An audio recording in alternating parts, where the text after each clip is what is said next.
We are recording the interview of Jimmie Sistrunk. The interview is being conducted by Adrian Hill and David Morse from the Wright State University Veteran Voices Project. The interview is being recorded at Wright State University in Dayton, Ohio. It is approximately 11:45 on June 10th, 2016. All right, Jimmie, when and where were you born? I was born in Tuskegee, Alabama, January the 7th, 1944. Okay, and who were your parents and what were their occupations? My mother was Ida Mae Wright Sistrunk. She was attending Tuskegee Institute, which is Tuskegee University now. And she got pregnant with me in her sophomore year of college. My father, he only finished the 6th grade. He was from Tuskegee. His name was Frank Sistrunk. Okay. What was his occupation? He was a janitor at Dayton Tire and Rubber in Dayton, Ohio. Okay. He did that for 37 years. Oh, wow. My mother, which was very unusual,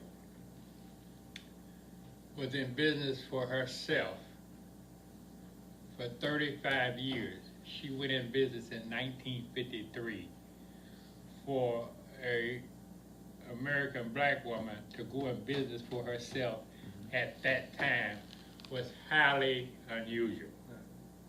You know, this is in 1953, and she stayed in business 35 years. I picked up a lot of characteristics from my mother. She was very outspoken. She was a very strong woman, and for her to maintain a business that long, it was a carry-out, was amazing. Yeah. I like telling this part of the story.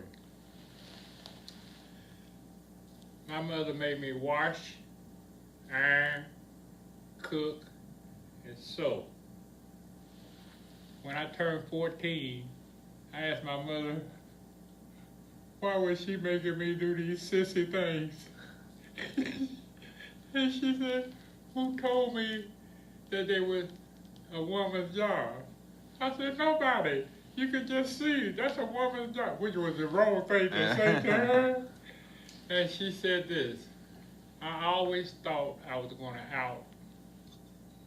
outwit her, which was never going to happen, but as a child I thought that. She said, I don't have to tell you this, but I'm teaching you how to wash, iron, cook, and sew, because you might marry a woman who can't do those things. And I knew I had her there. I said, well, just for your information, I'm going to make sure the woman I marry can wash, iron, and cook, and sew. You know what her reply was? Suppose she gets sick. See, I hadn't thought about that. I wasn't going to win, but I thought, you know. So, I picked up a lot, and my father was an alcoholic. But one thing I had to give him credit for that I picked up from him, he went to work every single day. He never missed a day of work for 37 years. And what I picked up from him, when I was in high school, I went to school an hour early every day so I could watch all the girls that's coming in. That stayed with me when I started working. All my working years, I went to work an hour early. I never could get out of bed and go straight to work. I had to be at work an hour early. That came from me being conditioned to go to, you know, and that Stuck with you? Yes. Okay. Did you have any siblings that served in the military? No, I got 2 sisters, neither one of them served in the military. Okay. What were you doing before you entered the service? I just got out of high school. Okay. I graduated from high school when I was 16. I went in when I was 12. I couldn't get a job because I was too young. I was out of high school, but I was only 16. So I left Dayton and went to California. And I couldn't get a job out there, so I ended up enlisting in this. So I enlisted. I had an uncle, I don't know how he did this. His name was, he made Master Sergeant in 8 months. He was in World War II in the Air Force. He was a military provost sergeant. I don't know how he did this. He spent 23 years in Okinawa. No other place. He spent all 23 years in Okinawa. And when I went to California, he told me, he said, Jimmy, they're gonna have a war in Southeast Asia. He said, you should go into service before they have the war, in case you could miss it. That did not make sense to me. I was 18 years old. I'm in California. This is at the time when mini skirts and hot pants was out. And this was something different for the social part of American public. There was already women, more women than men anyway, okay? They had the draft. And I went into service, and when I got out, I would go into a nightclub. This is in 1965. There'd be 400 or 500 women in one club, maybe 1 or 2 guys. I would be in there, and I served my time. And this is what was amazing. It was just like having, when you're 4 years old waiting for Christmas, it was like me having Christmas every day. And I got hired at McDonnell Douglas Aircraft Company in Santa Monica, California. I had to be at work at 6 o'clock. The clubs out there closed at 4:30. Clubs here closed at, and Dayton closed at 2:30. I would be so sleepy. I would go out every night, and because I didn't want to miss something. I didn't know what I was going to miss, but I knew if I wasn't there, I would miss it. I was 66 years old before I figured out what I was missing. You know what I was missing? My sleep. Well, it took me 66 years to figure out what I was missing. But I enjoyed myself. I've had a good life. Good. So you enlisted into the Army. Why did you pick the Army? I want to be a paratrooper. You knew you wanted to be a paratrooper from the get-go? Okay. Yeah. So do you recall what leaving for basic training was like? Yes. When I left Los Angeles to go to Fort Ord, Fort Ord was a very large post. I think it was about 5,000 troops on that post. And it was in Monterey, California, so the weather was in between. It wasn't hot like in L.A. It was, and it was a little cool, like close to San Francisco was cooler than L.A. And the weather was nice. And Monterey, they grew a lot of lettuce there. Oh, they had a lot of lettuce. But I enjoyed being on post. And I was made a squad leader because I showed leadership. They gave me corporal stripes while I was in AIT. And I was trained to be in communication. And that I asked, after I got to be a paratrooper, what was my life expectancy in combat? Geneva Convention say you're not supposed to shoot a paratrooper when he's in the air, but they do shoot you now, okay? And they told me, when we being in communication, if I got a radio on my back, a person over a machine gun and a radio, that's your main time. You want to get rid of those two. So he told me, with a radio on my back and me being a paratrooper, my life expectancy was 23 seconds.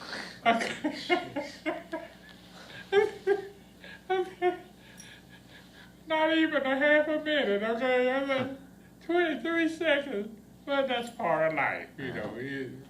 Things happen. And I was serving my country, so it didn't really bother me. I was young. I enjoyed my tour of duty in the Army. Good. I made a lot of friends. I took a lot of pictures. I documented everything because I wanted to keep that memory. Yeah. And being in the service is what initiated me to keeping, I got 25 albums. I got a lot of information about my life. That's awesome. So, do you recall any of your instructors from basic training or AIT? Yeah, I wrote them all down. Okay. My senior drill sergeant was Frank Gifford. Sergeant Gifford. When we went out training every day. And my platoon sergeant was Sergeant Daniels. And the one under him was Sergeant Jones. When we go out every day and we did good, Sergeant Gifford would call us his warriors. When we didn't do good, he called us his weenie heads.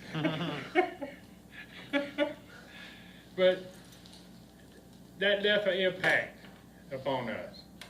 We always wanted to be his warriors. And he was just magnificent. All of them was highly trained military. They had served in Korea. Some of them had served in World War II. I was getting the benefit of that type of experience. Okay. So, did you receive, tell me a little bit about jump school. Parachute school, you got 2 towers, 34-foot tower that's sitting on top of 4 telephone poles, and a 250-foot tower. You got a parachute and it drops you from the 250 foot. But the 30-foot tower is the training. You got a harness on with a nylon rope hooked to a line. You got 2 telephone poles, 34 foot high, with a cable going down from the tower. You fall 15 feet, and it catches you, and you go down this to the end of this pole. It just don't seem like it make any sense. You're going to jump out this tower, and you don't think that the cable can hold you. And I like telling this one story. It was a guy in front of me. He was Hispanic. His name was Cecita. His number, we had numbers, we didn't use names. His number was 742. My number was 740. When he got in the tower, you're supposed to stand in the door, and the sergeant tell you to go, and he hit you from behind, you jump out the tower. When Cecita was in the tower, and they told him to go, he just went down lower. They hit him again, he went down lower again. They changed the policy because of Cecita. All the sergeants in the guard, in the tower, if you didn't go, they would pick you up and throw you out, okay? They picked Cecita up to throw him out. He was little. The sergeants were 6'3" and 6'4". Mm-hmm. He reached back, the adrenaline in his body, and grabbed both of them and took both of them out the tower with him. And from that point on, they made all the sergeants in the tower had to wear a harness. Oh, yeah. Hooked to the line. He grabbed both of them, took them out the tower with him. I had to do push-ups forever because it was funny. It wasn't really funny, but for him to be able to do, but the fear, they don't make you quit. You have to quit yourself. Mm-hmm. You just repeat the training until you pass the training that you did. Mm-hmm. And this is the truth, what I'm telling you. You watch cartoons like The Road Runner and the Coyote. The next time Cecita was in the tower, he was in the door and said, "Go, Cecita." He said, "Cecita, 7420, son." He said, "Cecita, go." They picked him up, threw him out the tower. he turned around and walked back in the air. I don't know how Cecilia was able to do that. I mean, his leg was doing just like this. He came back in the tower. They threw him out, okay? And he came back in. You see some amazing things. Yeah. And then the last story I'm going to tell. At the end of the cable is a 34-foot tower, and you're on a hill. You stop whoever's that's coming down. 2 men are standing at the end. It was a lieutenant, second lieutenant, and a private. You don't have any rank when you're going through the training. Mm-hmm. And when they came, the guy come down, they didn't catch him, and he hits the pole, okay? The sergeant told both of them, say, if you let another man go through, he said, he's going to give you soul to the good Lord, your behind is going to be mine. So the next guy came through, and they both had their arms out, they catch him out, and they grabbed him, and all three of them went and hit the pole. And them two went down because they didn't have on no harness, okay? It was so many amazing things. The fear of height is a natural and born fear. Mm. So what you're doing is, they don't say this, but what they're doing is brainwashing you. Mm-hmm. When you jump out the plane, you got 4 seconds for your chute to open. A lot of people are not aware. They think the only dangerous part of a paratrooper is the chute not opening. There's so many other things that can kill you. Each one of the gourd lines about a 1/4 inch. They tie one to show example. Tie one on the back of a 2.5 ton truck and pull a 2.5 truck with those little nylon lines. They don't break. They teach you to come out the airplane in a certain body position. You don't come out in that body position. When your chute is opening, if one of those lines wrap around your arm or leg or whatever, when you shoot, it'll cut it off. Mm. And even if you land and you shoot with the chute opening, mm-hmm. if you don't hurry up and come out the chute, you can get drugged to death. You can lay in a tree, break your neck, your back, okay? All kind of things can happen. And then if you don't come out, when you come out the plane, you're supposed to jump up and out. When you're flying in a prop plane, when you're sitting in the plane, you look out and it seems like the tail part of the plane is going to cut your neck out. So there's no way possible. It sits up 30 feet higher than the door. There's no way possible a human can jump up that high, but in your mind, you're in the plane, you're looking out, and it seems like if you jump up, this is going to cut your neck off. So if you don't jump up out of the plane, you're falling at 120 miles an hour, and the plane is going about that fast. You hit the side of the plane, take all the skin off of you. Mm-hmm. So it's lots of things that can happen to you, and they teach you and train you that can happen when you come out that plane. So it's more danger to it than just your chute not open. And another thing about the chute not open, you got 4 seconds. When you fall out the plane, you're on a 15-foot cord, just like they did in the training, and you shoot, it pulls the chute open. Well, you count 1,000, 2,000, 3,000, 4,000. You look up to see if your chute is open. If your chute is not open, you pull your reserve. It takes 9 seconds to hit the ground from the plane if your chute is not open, okay? You spend 4 seconds counting, okay? This is why I call it brainwashing.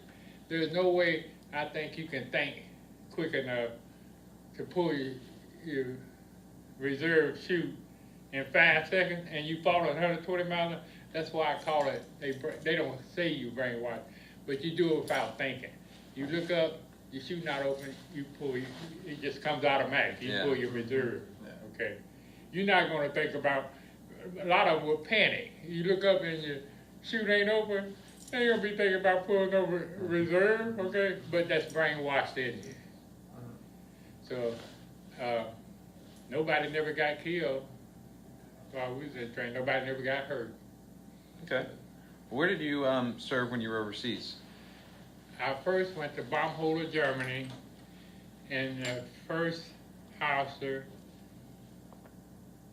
2nd Artillery Unit in Baumholder, Germany. It was the only airborne artillery unit in the Army.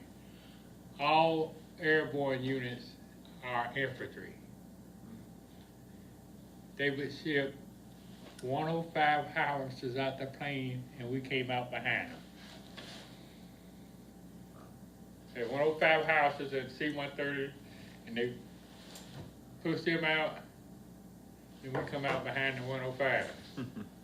That was amazing to see that. What did you do? What was your job while you were in Germany? I was in communications, and I also was a scout. I used to go out, well, just like back in the wagon trade days, I would be out something like 50 miles ahead of the unit. You know, me and a sergeant, we have radio. One radio connect us to the brigade, the other one connect us to the division headquarters. We were the only ones that had connected to both. And we would be out 40 or 50 miles ahead of the unit when we were moving in the field. And during war, that's very dangerous. You know, you're out there by yourself, you know. But that's part of the job, you know. Yeah. You learn to do. And I learned to speak a little German while I was there, you know. I was very active and tried to learn as much as I could. Yeah. You said you were in Germany during the Berlin crisis, correct? Yes. Can you tell me a little bit about that? Okay. Till they don't have social studies anymore in schools. I don't think so. I always understood that Germany was divided east and west, and Berlin sit on the east and west division line. It wasn't until I went over there, Berlin sit inside of East Germany, okay?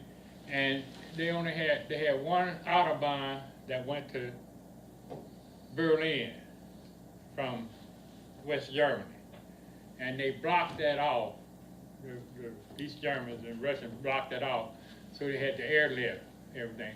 There wasn't no food or no water, nothing was in Berlin. And Berlin was divided. You had American section, English section, French section, and the Russian section. It was divided into four. The city itself was divided into four areas. So it was very dangerous. And they blocked it off. And I was wanting to go to the 101st. When you go in parachute school, you could sign up to go to Fort Bragg or Fort Benning. But because of the situation in Berlin, they said I got sent to Berlin. I mean, got sent to Germany. Which I didn't want to go at first, but after I got over there, I never would have been able to afford. Each summer, we would relive all the parachute jumps that was made during the Second World War. So I jumped at Belgium, Luxembourg, Italy, France, Germany, all those different countries. Oh, wow. So you guys got to do it was like a memorial type thing? Yes, yes. Oh, wow. I bet that was awesome to be a part of. Yes. Okay, so what did you do Did you ever see any kind of combat or anything like that while you were over there? Nothing ever took off? No. Okay. We had close calls. Right. But Okay. So what kind of friendships did you make while you were in service? I made some very good friends. I done lost contact with them now, but some of them, I don't have a computer. Mm-hmm. And some of my, I have guys that went in, so we had the buddy system. Mm-hmm. And one guy, James Brown, he was from Chicago. He found me through the internet in some kind of way, and he came in contact with me. Mm-hmm. But I had a good bond with the guys. Well, that's just automatic with the guys that I served. And that's why I documented everything. Yeah. I got their names, and I think I did a good job on that part, you know. And I'm very proud that I did. So many veterans, it's really sad, they don't keep track of the time they served and the guys they served with, and the things that they experienced, whether it's a war or not. But I enjoyed it. And I was serving my country at the same time, and I never would have been able to experience all the places that I went as a civilian. I wouldn't have been, no. Okay. So how did you stay in touch with family and friends while you were in Germany? I wrote home very often. And my parents, my mother used to send me a German chocolate cake. It cost $13. That was a lot of money back then. I would sell pieces of the cake, little bitty slice. The guys were worried me there. We wanted to serve the cake to be able to come from the States. Little thin slices like this for $5. I told my mother sent me the cake, but they wanted some of the cake, so I started selling slices of little thin. I mean, you can almost read a newspaper between them, but they would pay it. Wow. All right. So what about recreation? Like, what did you do when you were off duty while you were in Germany? I hunted a girl. Did you meet a lot of German women while you were there? Yes. I went to France. I used to go and leave to France. This is the best place I ever went in my whole life. France? No. Copenhagen, Denmark. In Denmark, the women outnumber the men in Denmark, Sweden, and Norway. In Copenhagen, you could see Sweden across the bay. It was 23 girls to every one guy in Copenhagen. The girls in Sweden would come over on the weekend so they could see the guys, and they would fight. And I couldn't understand. I said, you don't have to fight. And no way I could have handled all of it. It bothered me to see them fight. They didn't need to fight. But they would fight over the guys. Yeah, that's weird. Okay, go ahead, keep going. I never did drink. I never fooled with any drugs. All I did was chase the girls. I was just happy doing that. You know. I had a car, which was very unusual, being an enlisted man, and I was a PFC. I mean, being in the unit that I was in, the 1st Brigade headquarters, we were allowed to have a car, and I had a 1958 Opel Capitan. They don't sell them here in the United States. It's on the same level almost as a Mercedes. And it's a full-size car. And they had General Motors own part of Opel, and they had Chevrolet 6-cylinder engines in them. See, most of the European cars got small motors, and that was to them that was a big motor, you know. But I had a lot of fun in Germany. I'm glad I was sent there. How long were you there? 2.5 years. 2.5 years, okay. So, how were you received when you got home by your family? My family was glad to see me. I came back home. I stayed here in Dayton 2 years and went back to California. Okay. Then I stayed in California 2 years and came back to Dayton. Mm-hmm. I kept going back and forth. So, how do you think you adjusted back to civilian life? I adjusted very easily because while I was growing up, I lived with different family members through my youth years. So I used to be away from home. When I went to Germany, it didn't bother me. I wasn't homesick. You know, I had stayed with some of my aunts, 2 or 3 different times during my school year, elementary school years. Okay. So,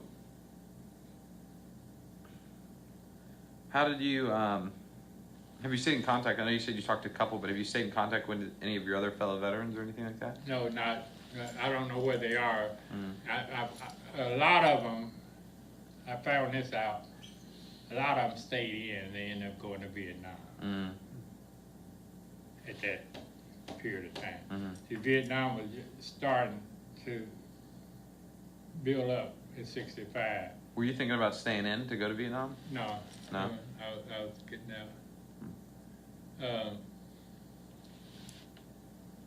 Vietnam was a very complicated situation. Sure. A lot of people didn't like us having the war. But, see, we've only had a declared war. The last declared war was World War II. Mm-hmm. Okay? Korea was a conflict.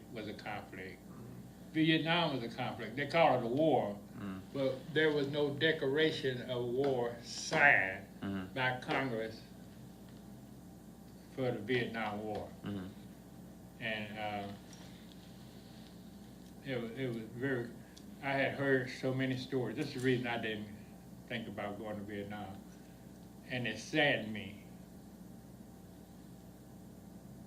They had advisors over there in the jungle.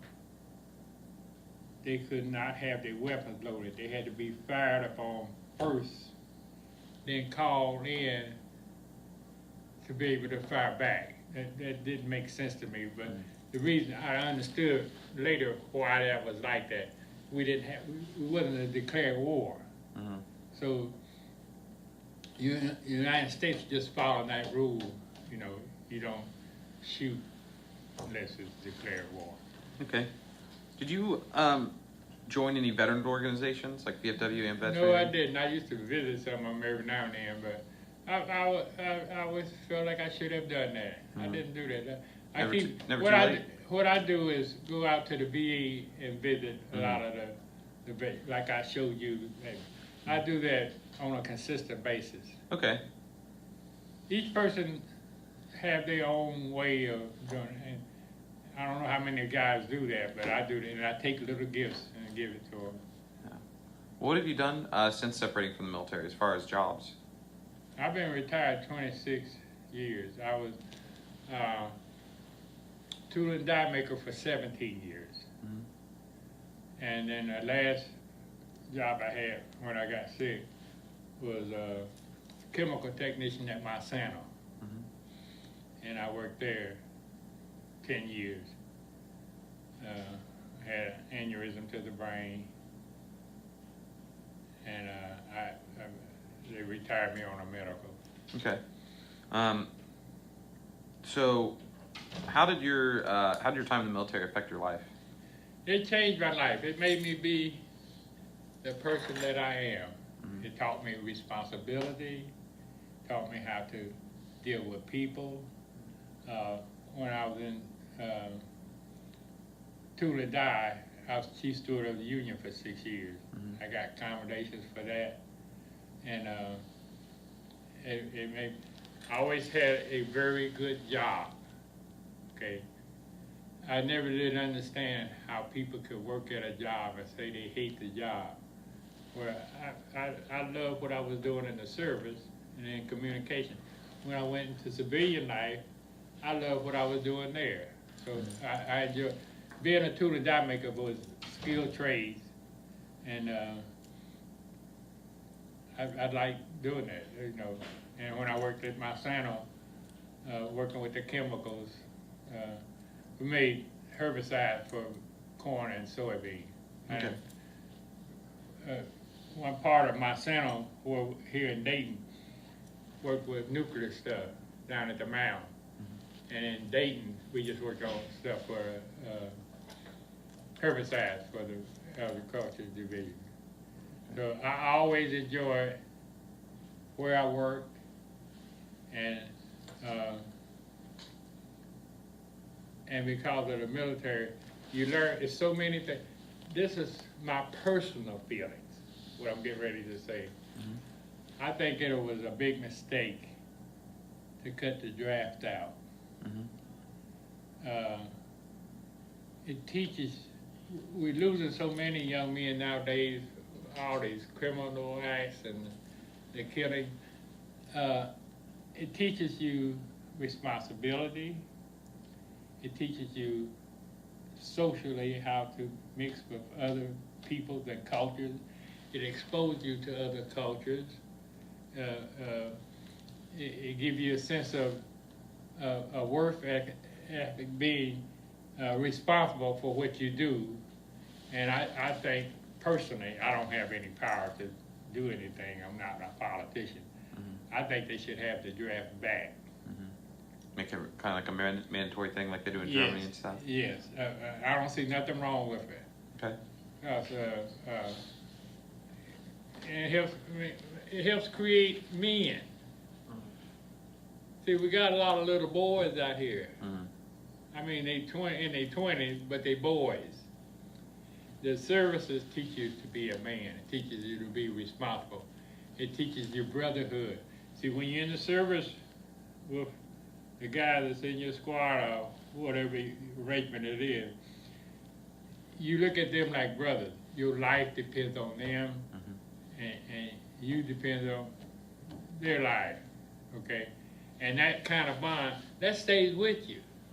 And even when you ain't in the service, when you get connected to other people, that's you create that same kind of bond. I think it's essential. Mm-hmm. And I don't care what nobody else think. I feel like I got a right to express my opinion on how I feel. They should bring the draft back. And I seen on the news where they was talking about women should be drafted. And I don't see nothing wrong with that. All the other countries in the world have women in their service, mm-hmm. drafted. Now, since I've been in, I've seen a lot of advancement with the United States. Women have been really, the first 4-star female was in the Air Force out here at Wright Pat. Mm-hmm. They got 3 now.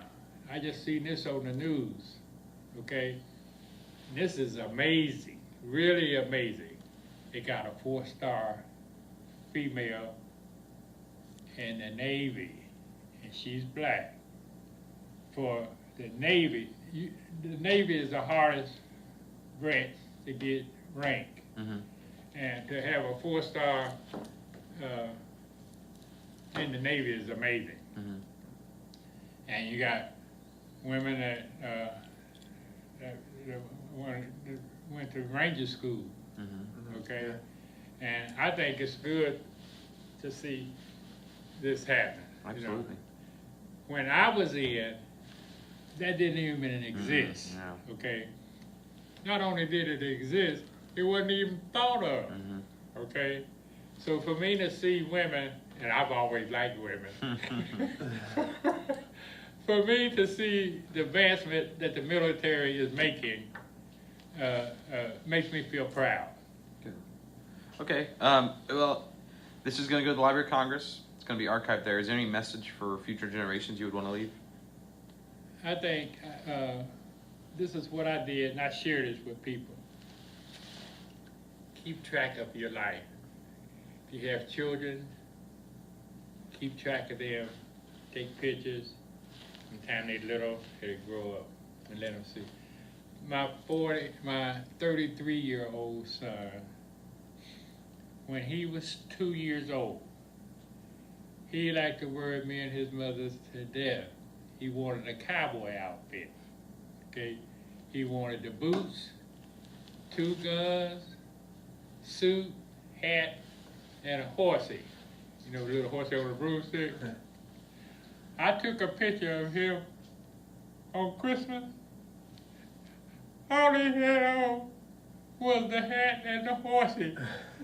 He was in his birthday suit, he did. He liked to wear us to death to get the cowboy outfit. I did not show him the picture until he was 18. When I showed him that picture, he had a fit. Daddy, you can't show this to nobody. I said, it's my picture, son. I can show it to whoever I want. No, but it's a picture of me. I said, but it's my picture, okay? I could get him to understand. And when he seen that I had done that just completely, you know, threw him off track. But I had all of that. Mm-hmm. So I think people should, me personally, keep track of your life. And I showed you the part where find out who you are as a person. Mm-hmm. I am me. Okay? And regardless what happens in life, it starts with me as a person. Mm-hmm. So not to be blaming you for something that happened to me. Okay? I look at myself, what did I do to put myself in that position? Mm-hmm. So I've shown you, I've documented my life. Would you agree with me? Yes, definitely. Would you agree with me? So I've documented it to the fullest. Right. And that's what I would share and to someone else. Okay. Dave, you got anything? Oh, let me say this. Yeah. I am proud of Jimmie Sistrunk. I got 6 sons, 5 grandsons, and 2 granddaughters.